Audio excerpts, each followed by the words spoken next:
यह एक ऐसी दुनिया है जहाँ पैसों की कोई वैल्यू नहीं, यहाँ टाइम ही सब कुछ है। यहाँ अगर आपको कोई चीज खरीदनी है तो आपको उस चीज के बदले अपनी जिंदगी का कुछ टाइम देना पड़ेगा, तब जाकर आप उस चीज को खरीद पाएंगे। लेकिन इस दुनिया में एक अच्छी जिंदगी गुजारने के लिए आपके पास टाइम का होना भी जरूरी है, क्योंकि यहाँ जब किसी इंसान की एज 25 साल तक पहुंच जाती है तो उस इंसान के हाथ पर 1 साल का टाइम स्टार्ट हो जाता है। जिस पल काउंटडाउन 0 हुआ उसी पल वह इंसान खत्म। अमीरों के पास इतना टाइम था कि वह 1000 साल की जिंदगी भी जी सकते थे। अमीरों ने खुद के लिए एक अलग दुनिया बना ली थी जहाँ वो लोग एक सुकून भरी जिंदगी गुजार रहे थे। लेकिन वहीं दूसरी तरफ गेटो सिटी में रहने वाले गरीब लोग दिन रात मेहनत करके खुद के लिए टाइम कमाते थे, नहीं तो उनकी जिंदगी खत्म हो जाएगी। इन्हीं गरीबों की बस्ती में विल नाम का एक लड़का रहता था जिसकी घड़ी में सिर्फ 23 घंटे ही बचे थे। विल अपनी मॉम के साथ रहता था। अब क्योंकि 25 साल के बाद उम्र रुक जाती है, इसीलिए उसकी माँ 50 साल की होकर भी बहुत जवान दिख रही थी। आज विल की माँ का 50वां जन्मदिन था। विल अपनी मॉम का बर्थडे सेलिब्रेट करने के लिए पिछली रात ओवर टाइम करके एक शैंपेन की बोतल लाया था। यह देखकर विल की मॉम बहुत खुश हो जाती है और वो विल से कहती है कि मैं अपने पोतों को देखना चाहती हूँ, तुम किसी लड़की को डेट क्यों नहीं करते? जिस पर विल जवाब देता है कि इन सब चीजों के लिए टाइम किसके पास है। विल की मॉम ने उससे कहा कि इलेक्ट्रिसिटी बिल और बैंक से लिया हुआ लोन कल की डेट तक मुझे क्लियर करना होगा, नहीं तो हमें फाइन पड़ सकता है। इसीलिए अब मैं जा रही हूँ और कल रात तक सभी बिल्स और बैंक के लोन्स जमा करवा कर वापस आऊंगी। उसने कहा कि मेरे पास सिर्फ 3 दिन का टाइम है। इलेक्ट्रिसिटी बिल और बैंक का लोन चुकाने में मेरे पास लगभग सारा टाइम खर्च हो जाएगा, इसीलिए कल शाम को तुम जरूर बस स्टॉप पर मेरा इंतजार करना, ताकि मेरा सारा टाइम खत्म होने से पहले मैं तुमसे कुछ टाइम ले सकूं। इस पर विल ने कहा ठीक है, मैं टाइम पर पहुंच जाऊंगा। जाने से पहले विल की माँ विल के हाथ को छूकर उसकी बॉडी में 30 मिनट ट्रांसफर करती है ताकि विल अच्छा नाश्ता खरीद कर खा सके। इसके बाद दोनों अपने अपने काम पर निकल गए। रास्ते में विल के पास एक छोटी बच्ची आती है। वो विल को एक कैप्सूल देकर विल से उसका थोड़ा सा टाइम मांगती है। विल मुस्कुराते हुए उस छोटी बच्ची को कैप्सूल में अपनी जिंदगी का 5 मिनट का टाइम दे देता है और वह चली जाती है। यहाँ हमें पता चलता है कि यह लोग अपने टाइम को एक कैप्सूल में स्टोर भी कर सकते हैं, जिससे यह लोग कभी भी यूज और ट्रांसफर कर सकते हैं। इसके बाद विल काम के लिए फैक्ट्री पहुंच जाता है। काम शुरू करने से पहले वह कॉफी लेने जाता है, लेकिन वहां वह देखता है कि हर एक चीज का दाम डबल हो गया है। जहां पहले कॉफी 2 मिनट की मिलती थी, अब उसका प्राइस डबल होकर 4 मिनट हो चुका है। यहाँ पर कभी भी किसी चीज का भी दाम बढ़ा दिया जाता है बिना किसी अनाउंसमेंट के। ये बात विल को बहुत बुरी लगती है। मजबूरी में विल ने भी कॉफी के लिए अपनी जिंदगी के 4 मिनट पे किए और काम पर लग गया। दिन भर के काम के बाद रात के वक्त विल अपने दोस्त के साथ एक बार में जाता है। विल का दोस्त एक नंबर का शराबी था। वह हर वक्त शराब के नशे में टली रहता। विल का दोस्त विल को इशारे में बताता है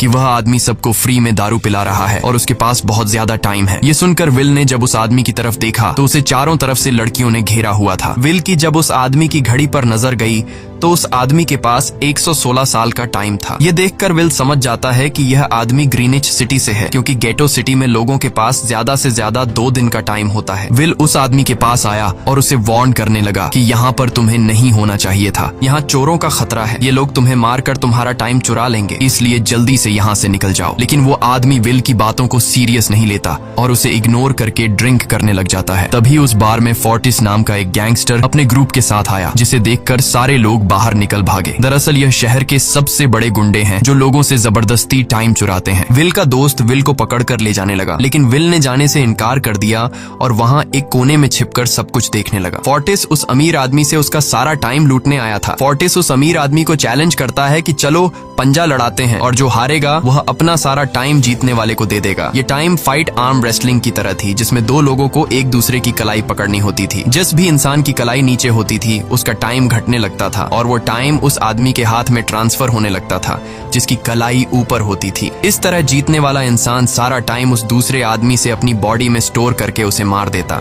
फोर्टिस उस आदमी से कहता है, क्या तुम इसके लिए तैयार हो? इस पर उस अमीर आदमी ने कहा कि मैंने बहुत ज्यादा ड्रिंक की हुई है, इसलिए मुझे कुछ टाइम चाहिए, उसके बाद मैं तुम्हारे चैलेंज के लिए तैयार हूँ। फोर्टिस कहता है कि ठीक है, ये तुम्हारी आखिरी ख्वाहिश है, जाओ मैं तुम्हें तैयार होने के लिए कुछ मिनट देता हूँ। फोर्टिस उसके साथ अपना एक आदमी भी भेज देता है ताकि यह भाग न सके। वो अमीर आदमी बाथरूम में आकर बहुत ज्यादा उल्टियां करने लग जाता है, क्योंकि उसे काफी चढ़ गई थी। इसलिए अगर वो इस हालत में फोर्टिस से पंजा लड़ता तो इस अमीर आदमी का हारना कंफर्म था। तभी विल वहाँ पर आ जाता है। वो फोर्टिस के आदमी को मारकर उस अमीर आदमी को अपने साथ उस जगह से बाहर निकाल लेता है और उसे फोर्टिस से बचाकर एक सेफ जगह पे ले आया। विल ने उस अमीर आदमी से कहा कि मैंने तुमसे कहा भी कि तुम्हारी जान को खतरा है, तुम जानबूझकर अपना टाइम क्यों बर्बाद कर रहे हो। वो आदमी विल को अपना नाम हेनरी बताता है और वो विल से पूछता है कि तुम्हारी उम्र कितनी है। विल ने बताया 28 साल। हेनरी ने कहा मेरी उम्र 105 साल है और अब मैं जिंदगी से थक चुका हूँ। मैंने अपनी लाइफ में हर एक चीज का मजा लिया है और अब मुझे इस जिंदगी की जरूरत नहीं है, मैं जीना नहीं चाहता। ये सुनकर विल ने हैरानी से पूछा आखिर तुम कहना क्या चाहते हो। इस पर हेनरी ने कहा लगता है तुम अब तक हकीकत से अनजान हो। क्या तुमने कभी सोचा है कि इस दुनिया में अलग अलग टाइम जोन्स क्यों बनाए गए हैं?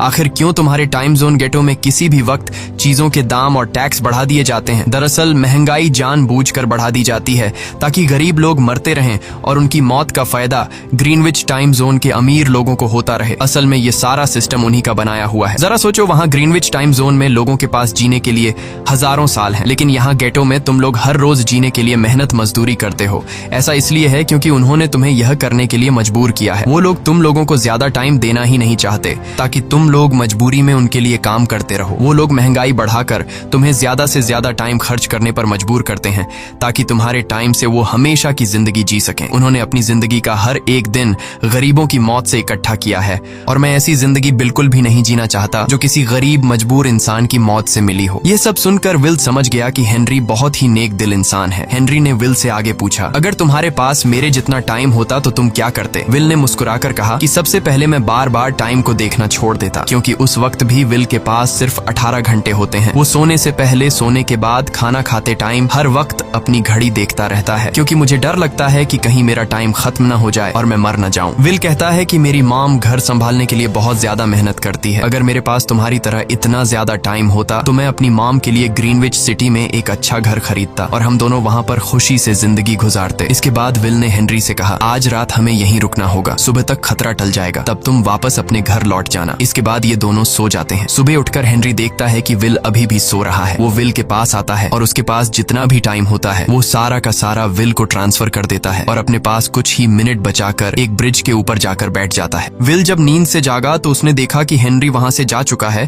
तभी हमेशा की तरह नींद से जागने के बाद विल ने अपनी घड़ी में नजर डाली। विल की घड़ी में 116 साल ऐड हो चुके थे। यह देखकर उसकी आंखें खुली की खुली रह गईं। उसे लगा कि वो अभी भी नींद में है और सपना देख रहा है। इसी दौरान विल की नजर विंडो पर पड़ी जिस पर लिखा था मेरा टाइम बर्बाद मत करना। वो समझ जाता है कि हेनरी ने मुझे अपना सारा समय दे दिया है। तभी विल ने हेनरी को दूर एक ब्रिज के किनारे पर बैठे देखा। विल जल्दी से हेनरी की तरफ भागा, लेकिन अब बहुत देर हो चुकी थी क्योंकि हेनरी के पास अब बस कुछ ही सेकंड्स बचे थे और थोड़ी देर बाद वो एक झटके से मरकर ब्रिज से नीचे पानी में गिर गया। विल को हेनरी की मौत का बहुत ज्यादा दुख होता है। अब विल के पास 116 साल की जिंदगी थी और वो समझ जाता है कि अगर मैं यहाँ पर रहा तो लोग समझेंगे कि हेनरी को इसी ने मारा है। विल जल्दी से अपने दोस्त के पास जाता है। विल का दोस्त विल के हाथ में इतना सारा टाइम देखकर शॉक रह जाता है, जिसके बाद विल ने अपने दोस्त को दोस्ती की खातिर 10 साल का टाइम दिया। ये देखकर विल का दोस्त उसका दिल से शुक्रिया अदा करता है। विल कहता है कि यहाँ रहना मेरे लिए अब ठीक नहीं, क्योंकि इतने ज्यादा टाइम को देखते हुए मेरा टाइम छीनने के लिए कोई भी मुझे मार सकता है। अब मैं अपनी माँ के लिए ग्रीनविच सिटी में एक अच्छा सा घर खरीद सकता हूँ और वहाँ पर एक सेफ लाइफ गुजारूंगा। जिसके बाद विल अपने दोस्त को गुड बाय कहकर वहाँ से निकल जाता है और सीधा उस बस स्टॉप पर जाकर मॉम का इंतजार करने लगता है, जहाँ 2 दिन पहले उसकी मॉम ने उससे कहा था कि मैं इलेक्ट्रिसिटी का बिल और बैंक का लोन चुकाकर इस बस स्टॉप पर पहुंचूंगी। दूसरी तरफ विल की मॉम सारे लोन और बिल्स भरने के बाद घर लौटने के लिए बस में चढ़ी, पर तभी उसे पता लगा कि एक ही दिन में बस की टिकट के दाम डबल हो गए थे। पहले जहां टिकट 1 घंटे में आती थी वहीं अब प्राइस 2 घंटे हो गया था। ये देखकर विल की मॉम बहुत ज्यादा परेशान हो जाती है क्योंकि विल की मॉम के पास सिर्फ 1.5 घंटा बचा था। विल की मॉम बस ड्राइवर से रिक्वेस्ट करती है कि अगले स्टॉप पर मेरा बेटा उसे बाकी का टाइम दे देगा, लेकिन बस ड्राइवर ने साफ इनकार कर दिया और कहा कि अगर टाइम नहीं है तो फिर पैदल चली जाओ। लेकिन विल की मॉम को पता था कि अगला बस स्टॉप बहुत दूर है, अगर वह पैदल भी जाती है तो उसे पहुंचने में 2 घंटे लगेंगे। उस वक्त बस में ढेर सारे पैसेंजर्स सवार थे। विल की मॉम ने उनसे भी रिक्वेस्ट की, पर किसी ने भी उनकी मदद नहीं की। इतने में ही बस वहां से निकल गई। विल की मॉम रेचल के पास ज्यादा टाइम नहीं बचा था, इसलिए वह दौड़ती हुई पैदल घर की तरफ भागने लगी। दूसरी तरफ विल अपनी मॉम के लिए फूलों का गुलदस्ता लिए बस स्टॉप पर उनका इंतजार कर रहा था, क्योंकि आज उसे अपनी मॉम का बर्थडे सेलिब्रेट करना था। बस जब उस स्टॉप पर पहुंची तो कई सारे पैसेंजर्स उतर आए, पर उनमें से विल की मॉम नहीं थी। विल यह देखकर परेशान हो जाता है और उसे समझ आ गया कि जरूर उसकी मॉम मुसीबत में है। वह उसी वक्त अपनी मॉम की तलाश में भागा। उधर रेचल के पास अब कुछ ही मिनट बचे थे। वह रास्ते में आने वाली गाड़ियों और लोगों के घरों का दरवाजा पीट पीट कर उनसे थोड़ा समय उधार मांग रही थी, लेकिन कोई भी उसकी मदद करने को तैयार नहीं था। इधर विल जब कुछ दूर गया तो उसे उसकी मॉम दौड़ती हुई नजर आ गई। अपनी मॉम को भागते हुए देख विल समझ गया कि उनके पास ज्यादा टाइम नहीं है। वह अपना हाथ आगे करके तेजी से उनकी तरफ दौड़ने लगा। उधर रेचल के पास अब सिर्फ 10 सेकंड्स ही रह गए थे। वह भी पूरी तेजी से विल की ओर भाग रही थी, लेकिन जैसे ही रेचल अपने बेटे विल के पास पहुंची, उसका टाइम खत्म हो जाता है और वह मर जाती है। यह देखकर विल को बहुत दुख होता है, क्योंकि उसने अपनी मॉम के लिए क्या कुछ नहीं सोचा था। वह चीख चीख कर रोने लगा। अगली सुबह तक हेनरी की डेड बॉडी टाइम कीपर्स को मिल चुकी थी। ये टाइम कीपर्स वहां पर इन्वेस्टिगेशन करते हैं। आज की दुनिया में टाइम कीपर्स होते थे जो पुलिस की तरह थे। इन टाइम कीपर्स का काम भी क्राइम को रोकना होता है। टाइम कीपर्स के ऑफिसर रेमंड ने उस जगह में अच्छी तरह से जांच की, लेकिन उसे कोई भी क्लू नहीं मिला। तभी रेमंड की नजर उस ब्रिज के पास लगे सीसीटीवी कैमरा की तरफ गई। वह सीसीटीवी फुटेज चेक करने सीसीटीवी रूम के लिए निकल पड़ा। दूसरी तरफ विल समझ चुका था कि उसकी मॉम की मौत के लिए ग्रीनिच में रहने वाले अमीर लोग ही जिम्मेदार हैं, जिन्होंने गेटो शहर के लोगों को एक एक सेकंड का मोहताज बना दिया है। अब विल उनसे बदला लेने ग्रीनिच की तरफ निकल पड़ा और यहाँ से होती है असल कहानी शुरू। ग्रीनविच सिटी में एंटर होने के लिए विल को 1 साल का टाइम खर्च करना पड़ा और ग्रीनिच सिटी जा पहुंचा। वहाँ जब विल ने अमीर लोगों का लाइफस्टाइल देखा तो उसकी आंखें खुली की खुली रह गईं। वहाँ लोगों के पास इतना टाइम था कि वो लोग मरने का नाम तक भूल गए थे। यहाँ पर अमीर लोग के बॉडीगार्ड के पास भी 100 साल से भी ज्यादा का टाइम था। ये देखकर विल गुस्से से लाल हो जाता है, क्योंकि विल जिस शहर से आया था वहाँ पर लोगों के पास सिर्फ 24 घंटे की जिंदगी थी। विल वहाँ एक महंगे होटल में रुकता है। खाना खाते दौरान एक बहुत ही खूबसूरत लड़की विल को देखती है, जैसे उसे विल पसंद आ गया हो। दूसरी तरफ टाइम कीपर रेमंड हेनरी की मौत के वक्त का सीसीटीवी फुटेज चेक कर रहा था। तभी उसे फुटेज में विल दिखाई देता है। हालांकि कैमरा ने हेनरी को ब्रिज से गिरते हुए रिकॉर्ड नहीं किया था, लेकिन उस फुटेज में विल ब्रिज के पास खड़ा नजर आ रहा था, जिससे रेमंड को विल पर शक होने लगा। इसलिए रेमंड ने अपनी टीम को विल के बारे में जानकारी इकट्ठा करने को कहा। रिसर्च के दौरान टाइम कीपर्स को यह बात पता चल जाती है कि विल नाम का एक आदमी बहुत सारा टाइम खर्च करके ग्रीनविच सिटी में एंटर हो गया है, जिससे रेमंड को यह बात कंफर्म हो जाती है कि विल ने ही हेनरी को मारा है। रेमंड उसी वक्त अपनी टीम के साथ ग्रीनविच शहर की ओर रवाना हो गया। दूसरी ओर ग्रीनविच शहर में विल एक कैसीनो में आया, जहाँ कुछ अमीर लोग पोकर खेल रहे थे। विल भी उनके साथ बैठ जाता है। एक नए आदमी को देखकर ये लोग उस पर हंसने लगते हैं, लेकिन विल गैम्बलिंग में माहिर था।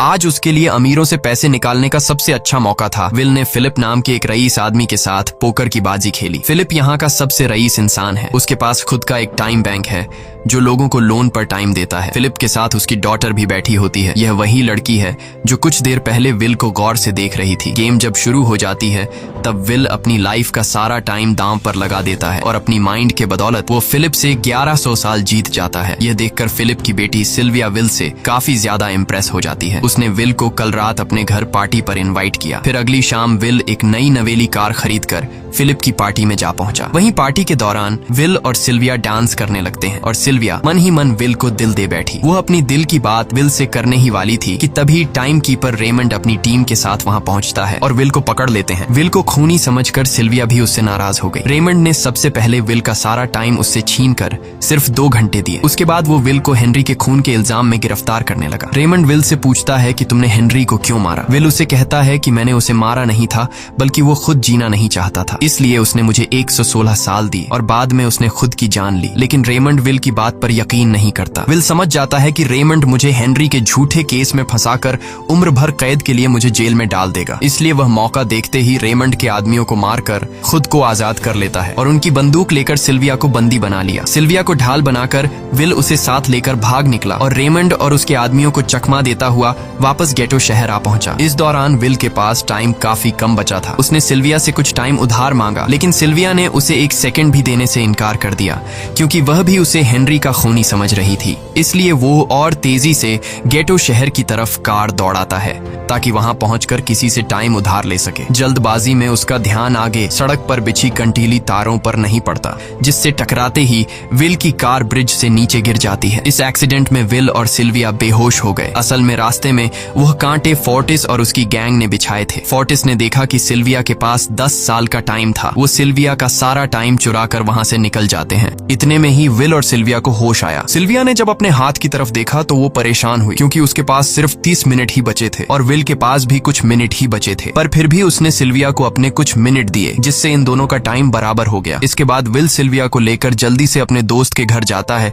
जिसे उसने 10 साल दिए थे। जब उसके दोस्त की वाइफ ने दरवाजा खोला और उसने विल को देखा तो उसने विल से नाराजगी जताते हुए कहा, तुम्हारे दिए हुए 10 साल ने मेरे हस्बैंड की जान ले ली। उसने सारा टाइम शराब में उड़ा दिया, जिससे उसकी मौत हुई। ये सुनकर विल मायूस हो गया, लेकिन अब इन दोनों के पास भी ज्यादा टाइम नहीं था। अगर यह दोनों जल्दी से कुछ नहीं करते तो इनकी भी मौत पक्की थी। तभी विल ने सिल्विया के कानों में ईयरिंग देखी, जो हीरे की थी। उसे बेचकर विल और सिल्विया को 2 दिन का टाइम मिल गया। इसके बाद विल सिल्विया को लेकर फोन बूथ पर आया। उसने सिल्विया के पिता फिलिप को कॉल किया और बताया कि उसकी बेटी अब तक सही सलामत है। उस वक्त रेमंड भी फिलिप के पास ही मौजूद था और विल को भी पता था कि रेमंड भी वहाँ मौजूद है। विल ने सिल्विया को छोड़ने के बदले 10,000 साल का टाइम मांगा और वो 10,000 साल टाइम बैंक के जरिए गरीब लोगों में बांटने को कहा और कल सुबह तक का टाइम दिया। हालांकि फिलिप के लिए यह रकम कुछ भी नहीं थी, पर फिलिप किसी भी कीमत पर गरीबों को टाइम नहीं देना चाहता था। इधर विल सिल्विया को अपने घर ले आया, जहाँ पर दोनों सुबह होने का इंतजार कर रहे थे। इसी दौरान सिल्विया ने विल से पूछा कि उसकी फैमिली कहाँ है। इस पर विल ने बताया कि पिछली रात ही टाइम न होने की वजह से मेरी माँ की डेथ हुई। ये सुनकर सिल्विया को बहुत बुरा लगता है और उसे एहसास होता है कि यहाँ गरीब लोग हर पल मौत के डर में जीते हैं। उन्हें एक दिन का टाइम कमाने में कितनी मेहनत करनी पड़ती है। अगली सुबह बैंक खुलते ही विल और सिल्विया खिड़की से बैंक पर नजर रखने लगे, लेकिन बैंक ने गरीबों में टाइम नहीं बांटा। सिल्विया यह देखकर बहुत मायूस हो गई कि टाइम के आगे उसके पिता के लिए अपनी बेटी की भी कोई कीमत नहीं थी। अब सिल्विया को समझ आ गया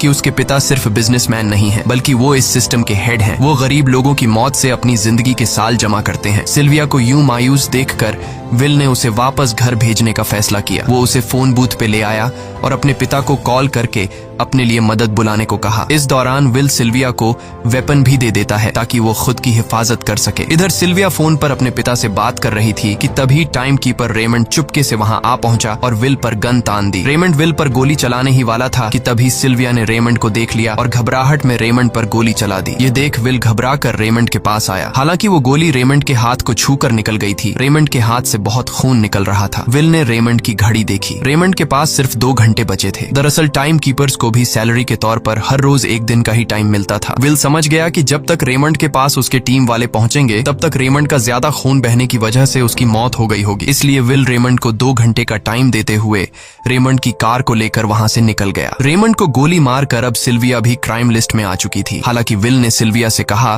कि वो अभी इन सब से निकल सकती है, लेकिन ग्रीनिच में सिल्विया की जिंदगी पिंजरे में कैद पंछी की तरह थी। उसके पिता फिलिप ने उस पर बहुत सारी पाबंदियां लगा दी थीं, पर यहाँ आकर उसे आजादी का एहसास हो रहा था, क्योंकि यहाँ वो अपनी मर्जी की मालिक थी और सिल्विया समझ जाती है कि यहाँ पर लोगों के साथ गलत हो रहा है। अब वह भी गरीबों को उनका हक दिलाने में विल के साथ थी। विल और सिल्विया ने मिलकर अमीरों को लूटना शुरू कर दिया। सिल्विया, जो कि ग्रीनिच सिटी के चप्पे चप्पे से वाकिफ थी, इसलिए इन दोनों ने प्लान बनाया कि वो ग्रीनिच सिटी में बैंक से टाइम कैप्सूल चुराएंगे और उनको गरीबों में बांट देंगे। सिल्विया ने सबसे पहले अपने पिता फिलिप के कई सारे बैंक्स में डाका डाला, क्योंकि फिलिप ने गरीबों की मौत से वह सारा टाइम इकट्ठा किया था। इन दोनों ने तिजोरी से सभी टाइम कैप्सूल एक बैग में पैक करके वहां से निकल गए और उन्हें गरीबों में बांटने लगे। इतनी बड़ी चोरी करने के बाद अब सरकार भी इन दोनों से तंग आ चुका था। इसीलिए सरकार ने इन दोनों के सर पर 10 साल का टाइम इनाम रख दिया। ये खबर सुनते ही गैंगस्टर फोर्टिस अब इन दोनों को कुत्ते की तरह ढूंढने लगा। लेकिन विल और सिल्विया हर रोज अपना ठिकाना बदलते रहते थे, जिससे वो किसी के हाथ नहीं आते थे। यह दोनों एक होटल में छुपे हुए थे। इनके पास टाइम की कमी तो थी नहीं, इसलिए उन्होंने पूरे होटल को ही बुक कर लिया था। फोर्टिस इन दोनों की तलाश में उस होटल के बाहर आ पहुंचा। वहां उसने कुछ लोगों को पकड़कर उनसे विल और सिल्विया के बारे में पूछने लगा, लेकिन उन लोगों पर विल और सिल्विया के बहुत एहसानात थे, इसलिए ये लोग मरने के लिए तो तैयार थे, पर विल और सिल्विया का ठिकाना बताने के लिए तैयार नहीं थे। लेकिन जब फोर्टिस ने उन लोगों पर बहुत ज्यादा जोर जबरदस्ती की तो उनमें से एक बंदा मौत के डर से फोर्टिस को उस होटल के बारे में बता देता है जहां विल और सिल्विया छुपे हुए थे, जिसके बाद फोर्टिस फौरन अपनी गैंग के साथ वहां पर पहुंच जाता है और इन दोनों को पकड़ लेता है। अब विल और सिल्विया का उनसे बच पाना नामुमकिन नामुमकिन था। फोर्टिस ने विल को एक टेबल पर बैठा दिया और उसे टाइम फाइट के लिए चैलेंज किया। विल समझ गया कि अगर मैंने चैलेंज से इनकार किया तो फोर्टिस के गैंग वाले लोग मुझे मार देंगे, इसलिए क्यों ना आज इसके साथ पंजा आजमाया जाए। फोर्टिस और विल ने एक दूसरे की कलाई पकड़ ली और मौत का खेल शुरू हुआ। फोर्टिस माहिर खिलाड़ी था, उसने शुरुआत में ही विल का हाथ नीचे कर दिया, जिससे विल का टाइम तेजी से फोर्टिस में ट्रांसफर होने लगा। लेकिन विल बिल्कुल जोर ही नहीं लगा रहा था, जैसे कि वो जानबूझकर हार रहा हो। पर जैसे ही विल के पास अपनी लाइफ के 3 से 4 सेकंड बचे, तभी विल ने अपनी पावर दिखाई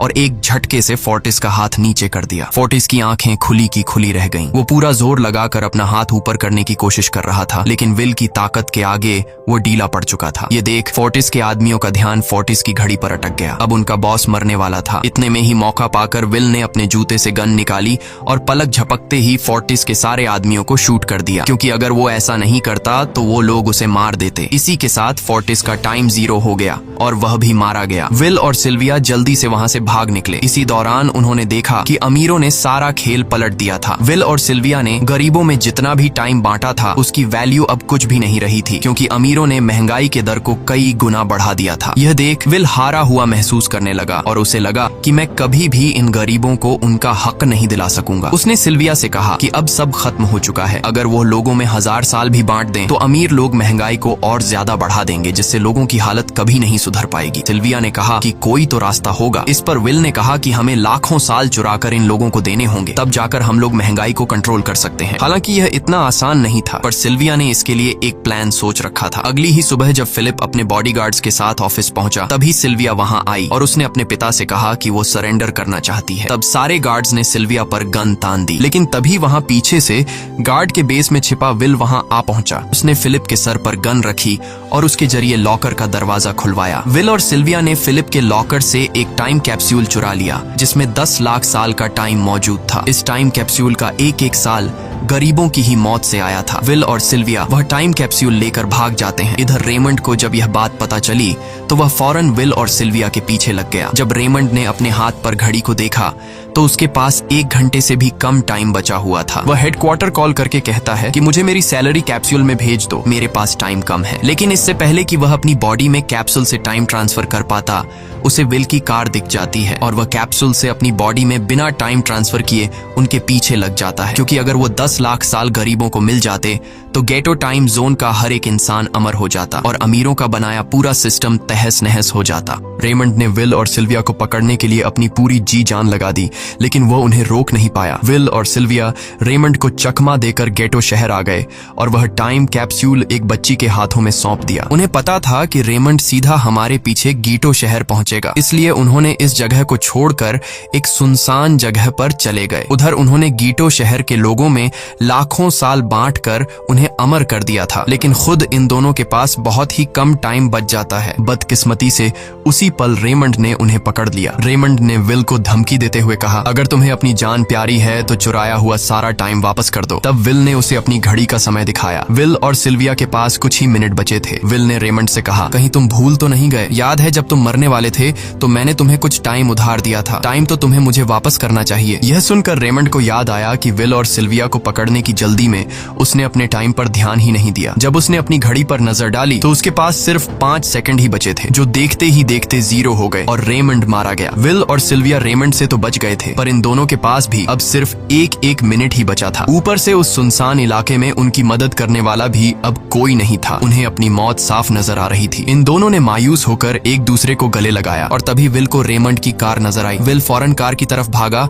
और वहां पहुंचकर उसने रेमंड की सैलरी का टाइम अपनी घड़ी में ट्रांसफर कर दिया। इसके बाद वह सिल्विया को भी टाइम देने उसकी ओर भागने लगा। सिल्विया भी तेजी से विल की ओर दौड़ रही थी। सिल्विया के पास कुछ ही सेकंड्स बचे हुए थे। यह बिल्कुल उसी तरह का पल था जिस तरह से विल ने अपनी मॉम को खोया था। विल ने अपनी मॉम को तो खो दिया था, पर सिल्विया को नहीं खोना चाहता था। विल सिल्विया के बिल्कुल करीब ही था, पर तभी सिल्विया विल की बाहों में गिर पड़ी। लकीली विल ने सही वक्त पर सिल्विया का हाथ थाम लिया था, जिससे उसकी जान बच गई। विल और सिल्विया की बदौलत अब डेटन शहर के सारे लोग अमर हो चुके थे। अब उन्हें 1-1 घंटे कमाने के लिए फैक्ट्रीज में काम करने की जरूरत नहीं थी। वह सभी अपने सपनों को पूरा करने ग्रीनिच शहर की ओर निकल पड़े, जिससे अमीरों का बनाया सारा सिस्टम फेल हो गया। वहीं इसी के साथ यह कहानी खत्म हो जाती है। अगर आपको वीडियो अच्छी लगी हो तो हमारे चैनल को सब्सक्राइब और वीडियो को लाइक जरूर कीजिएगा।